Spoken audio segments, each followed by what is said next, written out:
참 좋은 날입니다.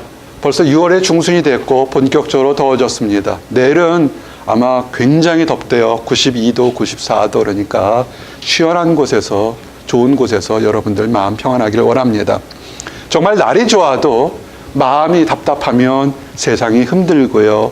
비가 오고 천둥번개 쳐도 기쁘면 Singing in the Rain처럼 춤을 출 수 있는 게 그게 사람인 것 같습니다. 그래서 오늘 여러분들에게 어떻게 하면 정말 힘들고 어려운 가운데서 웃을 수 있을까? 특별히 시편 23편은 많은 사람들이 암송한 겁니다. 하나 부탁합니다. 한 달 드릴게요. 여러분의 머리로는 다 할 수 있겠지만 시편 23편을 다 암송하십시오. 한국말로. 해서 7월의 마지막 주에는 우리 다 암송하는 그런 거 하기를 원합니다. 안 나오실 거예요, 그날? 그러지는 않을 거라 봅니다. 암송하십시오. 정말 이거는 한국말로 영어로 우리 유창한 중국어를 잘하는 우리 자매는 혜선 자매 중국어로 한번 해봐 줄래요? 참 좋을 것 같아요. 그래서 이거 암송해서 우리가 앞으로 주기도문과 함께 쓰기를 원합니다. 오늘은 특별히 은혜가 되는 시편 23편의 4절 말씀. 내가 사망의 음침한 골짜기를 다닐지라도 해를 두려워하지 않을 것은 주께서 나와 함께 하심이라. 주의 지팡이와 막대기가 나를 안위하시나이다. 아멘. 이 말씀을 중심으로 삶의 흐린 날에도 소망이라는 말씀을 증거합니다. 살다 보면 사망과 같은 정말 세상이 꽉 막히고 답답하고 우울함이 밀려오는 그런 것을 경험하게 됩니다. 그래서 오늘 여러분들에게 첫 번째 크게 두 가지로 왜 인생에서 열심히 노력하는데도 사망의 골짜기를 걷는 것처럼 그렇게 힘든 날이 올까? 그리고 두 번째는 그 힘든 날 속에서도 내가 하나님 안에서 어떻게 두려워하지 않을까? 크게 두 가지를 증거하기를 원합니다. 첫 번째, 사망의 골짜기를 경험하게 되는 것에 이유들이 있는데 가장 큰 것은 그것은 여러분과 하나님이 하는 죄악 때문에 그렇습니다. 하나님은 평안입니다. 샬롬, 이 말처럼 히브리 방언처럼 히브리어예요. 한국말 아닙니다. 히브리어처럼 강하고 강력한 단어가 없습니다. 샬롬, 아멘이란 단어 이 두 가지만 써도 사실은 기도는 다 됐습니다. 근데 하나님은 분명히 샬롬, peace be with you, 평안이 넘칠지어다, 새로운 소망이 넘칠지어다 그러는데 우리 마음에 평안이 없으면 이유는 뭘까요? 하나님의 문제가 아니라 내 쪽에 문제가 있다는 것입니다. 죄악이 하나님과의 관계를 이렇게 끊어버리게 됩니다. 인간관계에서도 뭔가 틀어지면 10년, 20년 잘 되다가도 얼굴도 안 보잖아요. 죄, 이건 크라임이라기보다는 신이란 뜻으로 부르는데 일반적인 범죄, 우리가 도덕적인 위반 이런 것들을 얘기는 합니다. 그렇지만 하나님께 얘기하는 이 죄라는 것은 하마르티아, 표적을 맞추지 못하다는 뜻입니다. 양궁 선수가 이렇게 표적을 놓고 10점, 9점, 8점을 놔야 되는데 막 굉장히 잘 쏠 거 아닙니까? 10점을 쏘거나 9점을 쏘는데 쐈는데 표적지를 완전히 밖으로 나가게 되면 그거는 문제가 될 겁니다. 즉 하나님의 기준에 맞추지 못하는 것이 우리는 죄라고 하는 것입니다. 그래서 사실은 세상적인 도덕적으로 뭐 했다로 따지는 것이 아니라 하나님은 우리에게 축복과 평안을 주기를 원하는데 그걸 누리지 못하는 다른 행동을 할 때 우리는 죄 속에 있다 합니다. 그럼 죄는 어디서부터 왔을까요? 성경은 우리가 잘못한 것도 있지만 여러분보다 더 악한 사단이 꼬셔서 이 땅에 들어왔다는 것입니다. 인류의 최초의 인간이었던 아담과 하와가 하나님 말씀에 불순종을 시작해서 이 세상에 들어왔습니다. 그래서 말씀에 불순종하는 것이 참 큰 죄가 됩니다. 로마서 5장 12절 보니까 그러므로 한 사람으로 말미암아 죄가 세상에 들어오고 죄로 말미암아 사망이 들어왔나니 이와 같이 모든 사람이 죄를 지었으므로 사망이 모든 사람에게 이르렀느니라. 아멘. 사실 하나님 말씀이 맞습니다. 다 의로운 것 같지만 이렇게 까발려 보면 추한 것도 많이 나오는 것이 요새 우리는 보게 됩니다. 하나님 보시기에 의로운 사람은 없습니다. 근데 문제는 죄가 있기 때문에 우리에게 사망이 있고 영적으로 죽고 환경적으로 우리는 죽을 수밖에 없습니다. 환경적으로 우리는 살다가 죽습니다. 생명체가. 영적으로 뭐냐면 사망이 밀려오기 때문에 분명히 좋은 것을 보면서도 우리는 기뻐하지 못한다는 겁니다.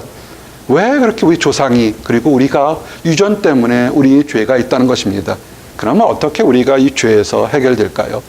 창세기 4장 7절에 이 죄가 몰려오는 것에 대해서 이렇게 얘기를 합니다. 이때 뭐냐면 아벨과 가인이 하나님께 예물을 드렸는데 아벨에 드리는 예물은 기쁘게 받았고 가인이 드린 예물은 기쁘게 받지 않았어요. 그냥 아벨은 정성으로 하나님 참 감사합니다 드렸는데 가인은 대충 드렸던 것 같아요. 억지로 드렸던 것 같습니다. 하나님이 받지 않으니까 가인이 막 화를 내는 거예요. 그때 모습이 창세기 4장 5절에 7절 보면 가인과 그의 재물은 받지 아니하신지라 가인이 몹시 분하여 안색이 변하니 여호와께서 가인에게 이르시되 내가 분하여 함은 어찌 됨이며 안색이 변함은 어찌 됨이냐 내가 선을 행하면 어찌 낯을 들지 못하겠느냐 선을 행하지 아니하면 죄가 문에 엎드려 있느니라 죄가 너를 원하나 너는 죄를 다스릴지니라. 아멘. 자기가 잘못해놓고 오히려 화를 내는데요. 문제는 뭐냐면 죄가 엎드려 있어서 죄가 너를 원한다 그럽니다. 우리는 이런 사람들이 있어요. 하나님이나 믿음이 없는 사람들은 나만 올바르게 살면 되지 뭐가 문제가 있을까 그러는데 사실은 죄가 너를 원하는 그 원뜻은 태식하는 뜻으로 죄가 너에게 단련된다는 것입니다.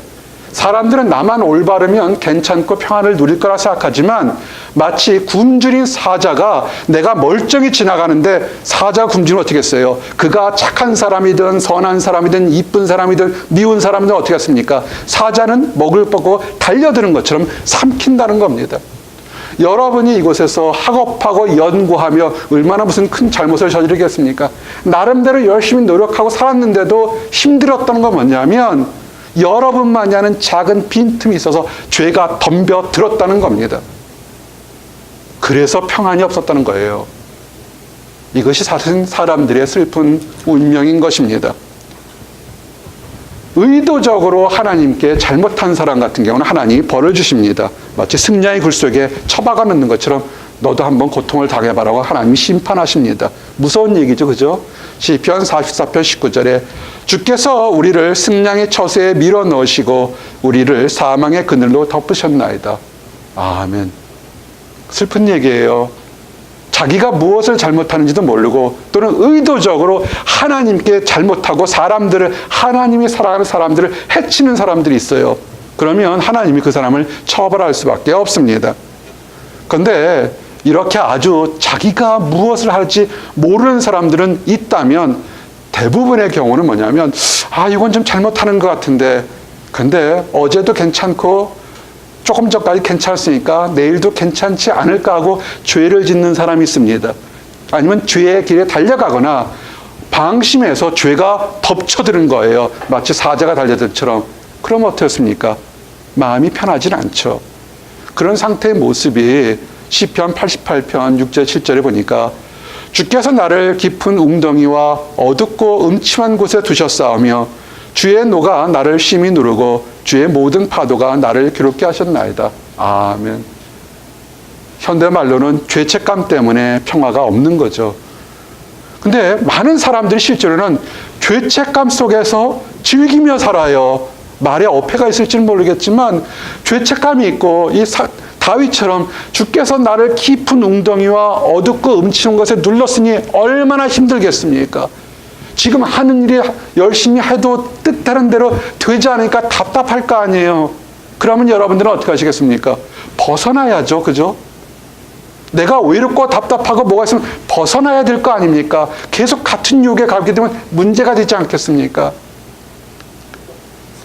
사람들에게 하나님이 도와주실 거다. 그 외롭고 답답하고 음침한 곳에서 벗어날 길이 있습니다. 그럴 때 두 가지 사람들이 있어요. 그래요? 그 길을 찾아가 볼까요? 하고 마음을 돌리는 사람과 냅둬요. 나는 그냥 살래요 하는 사람들이 있습니다. 힘들고 어렵고 답답하고 평안이 없을 때 새롭게 살아보려 하는 것, 그 첫 번째가 우리는 뭐냐면 그걸 우리는 회개라고 합니다. 회심과 개심, 리모스, 회심이라는 뜻이에요. 내가 잘못했구나. 개심, 새롭게 살고 새롭게 사는 행동을 취하는 것이 개심입니다. 한자 말이기 때문에 우리말이 좀 표현이 어려울 겁니다. 그래서 합쳐서 잘못했다는 마음과 새롭게 살 때는 결단과 행동을 합쳐서 우리는 회개라고 영어로는 repent라고 얘기를 합니다.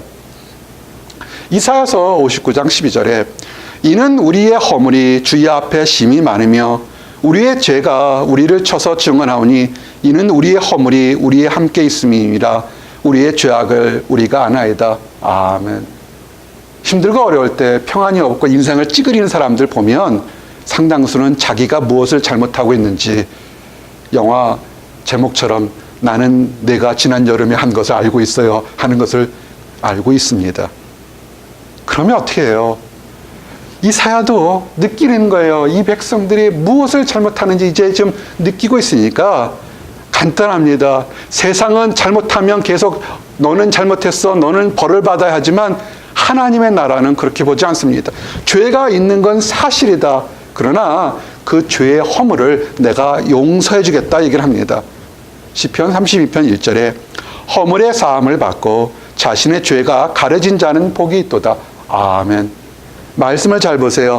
허물의 사함을 받고 내가 허물의 사함을 벗어버리고가 아니라 누군가 다른 초월적인 존재가 나의 허물의 사함을 벗겨버렸던 거고 죄를 가려준 겁니다.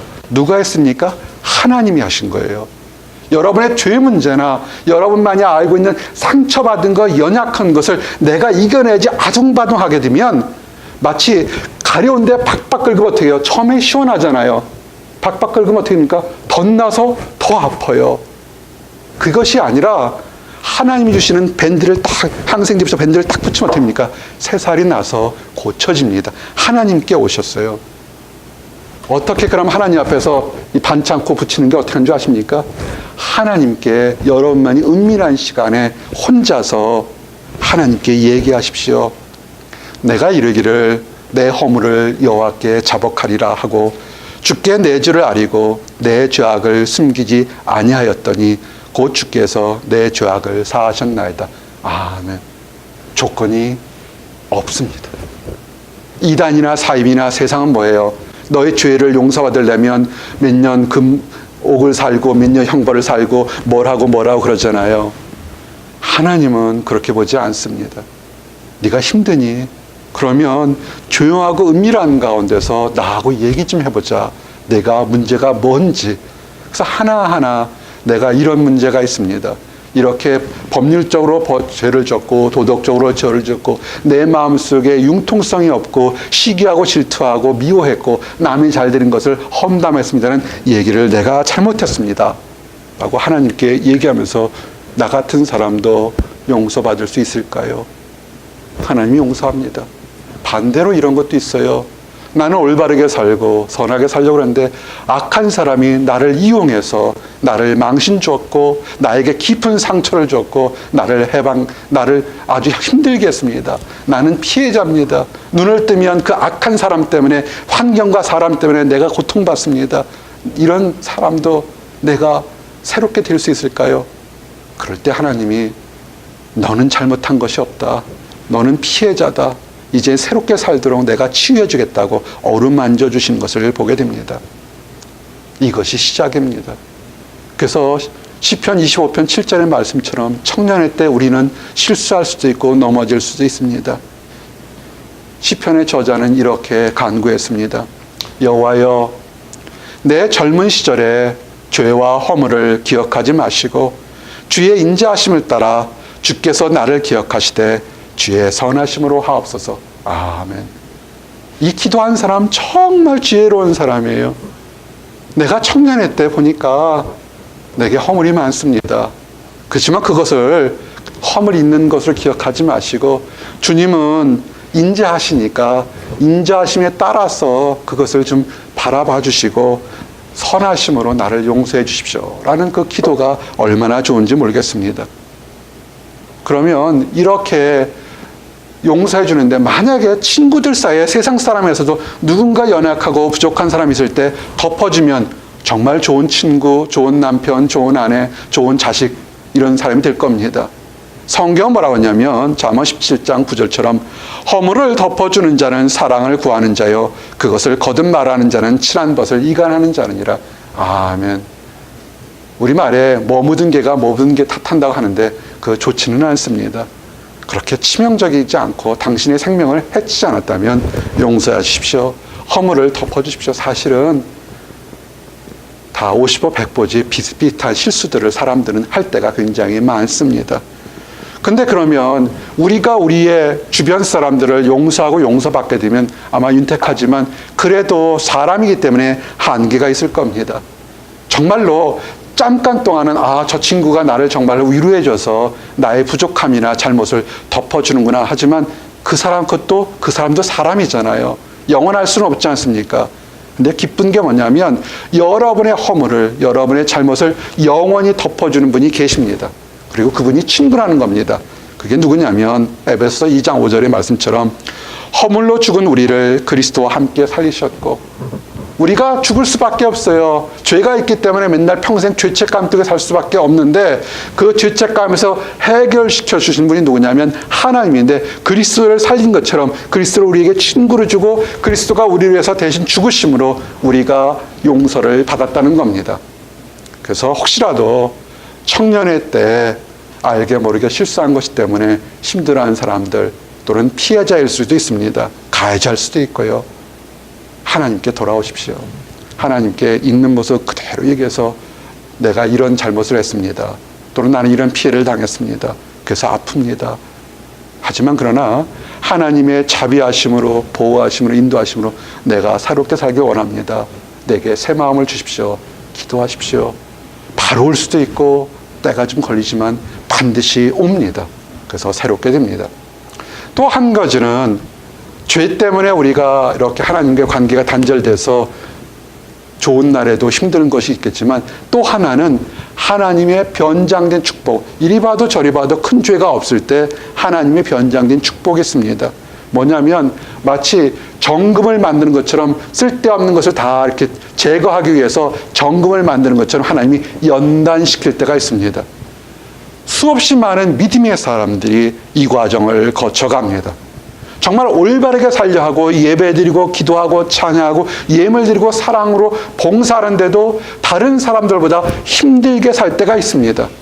잘못 때문에 그런 것이 아니에요. 함부로 정죄하지 마십시오. 어떤 이달들은 네가 아프고 네가 결혼 못하고 네가 직장 갖지 못하고 네가 부족한 거는 뭔가 죄가 있어 막 정죄하는데, 아니에요. 꼭 그렇지만은 않습니다. 하나님의 연단, 더 좋은 축복을 주려고 하는 변장된 축복이 있습니다.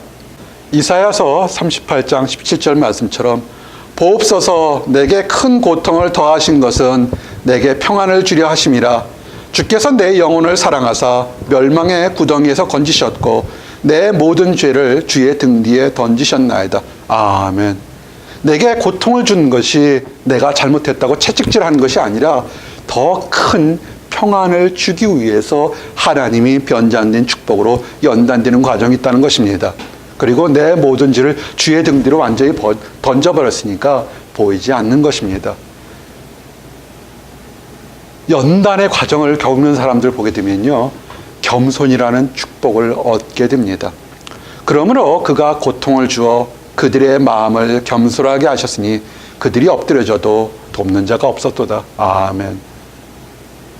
시편 107편 12절의 증거처럼 고통이 올 때 우리는 하나님 앞에 겸손함이 오는데 세상 사람들의 의도적 하는 겸손보다 차원이 다른 귀한 겸손을 얻게 됩니다.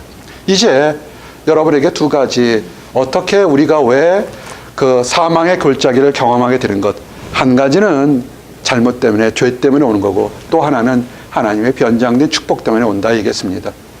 근데 이때 만약에 음침한 골짜기가 왔을 때 여러분 두려워하지 마십시오. 이 시편의 저자가 두려워하지 않았던 것처럼 우리도 두려워하지 않는 그런 은혜가 있습니다. 첫 번째는 뭐냐면 하나님의 보호하신다는 겁니다. 이제 이번 주를 마치고 또 이달을 마치면 아마 전 세계로 여러분들은 갈 겁니다. 한국에도 갈 거고요. 좋은 일이 많겠죠. 또 이곳에서 인턴하고 직장 다니고 새로운 학교, 새로운 일이 많을 때, 좋은 날과 함께 힘든 날이 올 때 또 기억하실 건 뭐냐면 하나님은 나를 보호하신다. 스스로 여러 번 얘기하십시오. 하나님은 나를 보호하신다. 이사야서 63장 14절 말씀처럼 여호와의 영이 그들을 골짜기로 내려가는 가축같이 편히 쉬게 하셨도다. 주께서 이와 같이 주의 백성을 인도하사 이름을 영원롭게 하셨나이다 하였느니라. 아멘. 하나님이 여러분들을 광야가 아니라 쉴만한 골짜기, 쉴만한 푸른 초장으로 이렇게 인도해 가십니다. 내가 보기에는 세상이 지금 힘들 것처럼 아니에요. 여러분이 가는 어느 곳이든지 하나님이 지켜주실 겁니다. 더 세게 내가 환난 중에 다닐지라도 주께서 나를 살아나게 하시고 주의 손을 펴사 내 원수들의 분노를 막으시며 주의 오른손이 나를 구원하시리이다. 아멘. 시편 138편 7절의 축복이 여러분에게 임하기를 원합니다. 여러분이 잘 되는 것, 여러분 형통한 것, 여러분을 시사하는 악한 것이 옳다 할지라도 하나님께서 막아주실 것입니다. 주의 지팡이와 막대기라는 표현이 있었습니다. 이스라엘 목동들이 갖고 다니는 것이 두 가지예요. 지팡이는 뭐냐면 끝이 이렇게 고부라진 거 있지 않습니까? 막대기는 따따른 거고요. 그래서 뭐냐면 막대기나 지팡이는 양들이 가게 되면 이렇게 도망가는 거 다리를 이렇게 딱 잡아서 꼬부러졌으니까 잡아서 넘어져서 더 이상 못 가게 하고, 작은 막대와 큰 막대기는 어떤 데 쓰냐면 양치기가 자기 자신을 지칠 때 걸어갈 때 하지만 일이나 늑대나 또는 다른 것들이 사자나 곰이 오게 되면 그 막대기로 싸우는 거예요. 싸워서 양을 지키는 겁니다. 그래서 주의 지팡이와 막대기가 나를 안위하시나이라는 뜻은 뭐냐면 주께서 악한 것들을 막아주시고 공격한다는 뜻입니다. 이사야서 30장 31절 말씀처럼 여호와의 목소리에 아수르가 낙담할 것이며 주께서는 내 막대기로 치실 것이라. 아멘. 하나님께서 진노를 발해서 여러분을 해치는 사람들을 혼내실 거고, 그래도 깨닫지 못하면 주의 막대기로 그들을 때릴 겁니다. 여러분을 힘들게 하고 못 뛰게 한 사람이 있습니까? 미워하지 마세요. 불쌍한 사람들이에요. 정말 불쌍한 사람들이 빨리 돌아와서 내가 잘못했구나, 저 사랑하는 내 청년들을 잘못했구나 돌아오지 않으면, 하나님이 엄중히 경고하다 듣지 않으면 막대기로 때려가지고 고친다는 그런 말씀입니다. 여러분 미워하지 마십시오. 혹시라도 피해자가 있습니까? 미워하지 마세요. 하나님의 심판이 기다리고 있습니다. 어떻게 하냐면 주께서 원수의 목전에 여러분을 괴롭혔던 사람들 앞에, 환경의 사물 앞에서 그 앞에 상을 차려주면서 이는 내 사랑하는 사람이라고 이렇게 증거를 해주는 겁니다. 시편 23편 5절에 주께서 내 원수의 목전에서 내게 상을 차려주시고 기름을 내 머리에 부으셨으니 내 잔이 넘치나이다. 아멘.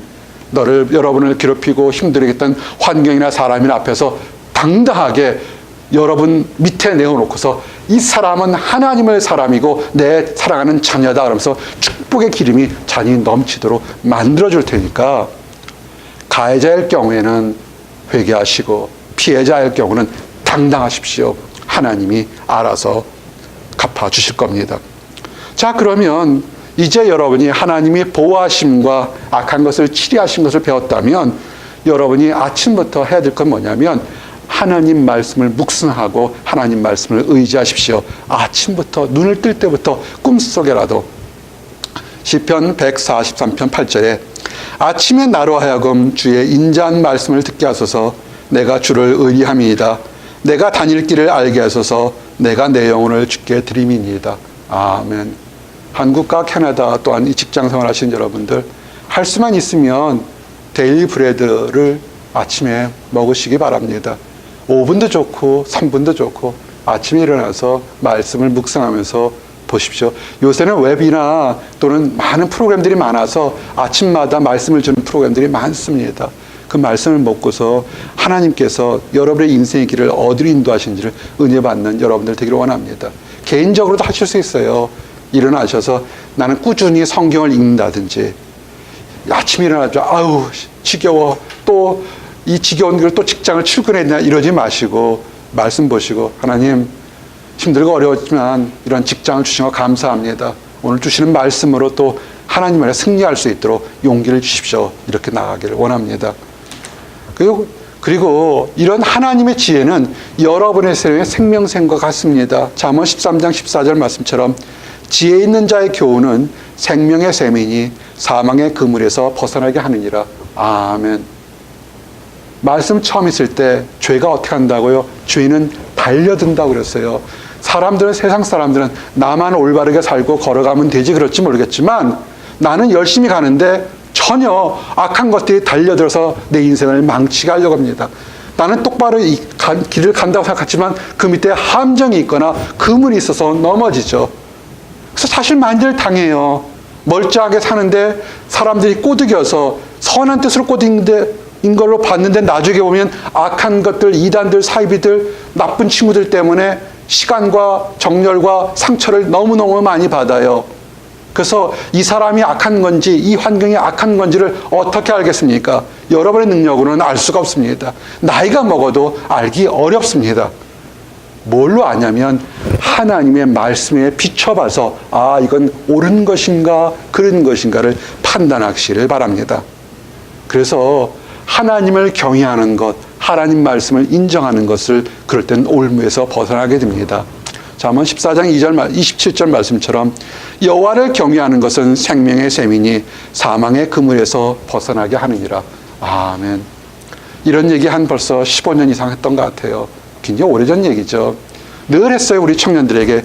여러분에게 5만 불짜리 잡과 20만 불 직장에 잡이 생기면 어떤 곳에 가시겠습니까? 어떤 곳에 가라고요? 기도하고 가십시오. 하나님의 뜻에 따라서 가십시오. 참 이 얘기를 수백 번, 수천 번 한 것 같습니다. 한 성도가 있었어요. 힘든 포닥 생활하다, 포닥들 힘들잖아요. 많이 주는 것도 아니고. 갑자기 정말 큰 잡이 있습니다. 그래서 나는 좀 기도하고 가기를 원했어요. 근데 뒤도 안 돌아보고, 보통 때는 믿음 있는 것처럼 생각하지, 뒤도 안 돌아보고 정말 큰 직장에 딱 갔습니다. 가자마자 차를 사고 참 이젠 고생했으니까. 문제는 뭐냐면 그 직장이 그분이 간지 3개월 만에 문을 닫았어요. 그래가지고 그 직장의 3분의 1이 문을 닫아서 날아가 버렸습니다. 문제는 그 당시에 그분이 글로 가서 비자를 내려고 했는데 비자가 끊어져 버려서 엄청 힘들어서 목사님 살려달라고 와서 엄청 울고 기도한 적을 보게 됩니다. 어디로 가는 것든 여러분의 자유고 여러분이 존중할 선택입니다. 그러나 기도하시고 하나님이 가라는 곳으로 가시기를 원합니다. 그리고 기도하는데 이건지 저건지 잘 모를 때는 아직 준비가 안 돼 있거나 하나님 뜻을 들을 수 있는 음성을 마음을 갖게 해달라고 기도하시기 바랍니다.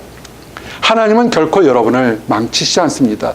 샬롬 외쳤던 것처럼 하나님은 하실 수 없는 것이 한 번 약속한 것은 절대로 거짓말하지 않습니다. 히브리서 6장 18절 말씀처럼 이는 하나님이 거짓말하실 수 없는 이 두 가지 변하지 못한 사실로 말미암아 앞에 있는 소망을 얻으려고 피난처를 찾는 우리에게 큰 안위를 받게 하려 하심이라. 아멘. 세상 사람처럼 이럴 땐 이런 얘기하고 저럴 땐 저런 얘기하면 정말 힘들지 않습니까? 하나님은 그렇지 않습니다. 잘하건 못하건 하나님께서 우리에게 주신 것처럼 내가 이렇게 와서 하나님께 회개하고 하나님의 도우심을 바라고 하나님 안에서 새로운 힘을 받기를 원하면 나는 주겠다 약속한 것은 절대로 변하지 않습니다. 그래서 우리가 위로를 받을 수 있는 것입니다. 자, 그럼 이제 마지막 말씀. 왜 이렇게 하나님은 우리에게 잘못했을 때도 용서하겠다 그렇고 우리가 피해를 받아서 힘들 때도 많이 아프지 하고 더 안타까워하는 말씀으로 우리를 위로해 주셨을까? 왜 그랬을까요? 왜 그렇게 공짜로 우리에게 이런 것을 선물로 주셨을까요? 그것은 두 가지일 겁니다. 하나는 여러분의 삶이 어떠한 곳에서도 기뻐 띵뛰겨 살기를 원하셨던 겁니다. 마치 외양간에 갇혀있었던 사슬에 묶여있던 그런 송아지가 해방돼서 너무 기뻐서 여기저기 즐겨 뛰는 것처럼 여러분의 삶이 즐거움 속에서 세상의 물질이나 환경이나 사람이나 비자나 환경 속에서 얽혀매이신 것이 아니라 자유롭게 살기를 원하는 것이 그것이 하나님의 뜻입니다. 말라기서 4장 2절 내 이름을 경외하는 너희에게는 공의로운 해가 떠올라서 치료하는 광선을 비추리니 너희가 나가서 외양간에 나온 송아지 같이 뛰리라. 아멘. 치료하는 광선이 나오니까 우울한 사람, 답답한 사람, 육신이 아픈 사람 그 모든 것에서 영과 육과 마음이 고쳐져서 마치 어린아이들이 즐겁게 환하게 웃는 것처럼 즐겁게 살라는 것입니다. 여러분은 해야 될 사명이 하나 있습니다. 즐겁게 사셔야 되는 거예요. 기쁘게 찬양하며 사는 것이 하나님 뜻입니다. 그리고 또 하나가 뭐냐면 여러분만이 아니라 주변을 돌아보십시오. 하나님을 잘 믿어서 그렇게 기쁨을 가진 사람이 있다면 좋겠지만, 교회를 열심히 다닌다 하지만 기쁨이 없거나 신앙을 모르기 때문에 여전히 질곡 속에 사는 사람들이 있습니다. 그 사람들에게 가서 기쁜 소식을 거저 받았으니까 거저 나눠주라는 것이 우리의 사명인 것입니다. 누가복음 4장 19절 말씀처럼 주의 은혜의 해를 전파하게 하려 하심이라 하였더라. 아멘. 하나님의 은혜를 나와 여러분을 통해서 사람들에게 사랑으로 나눠주시기를 원합니다.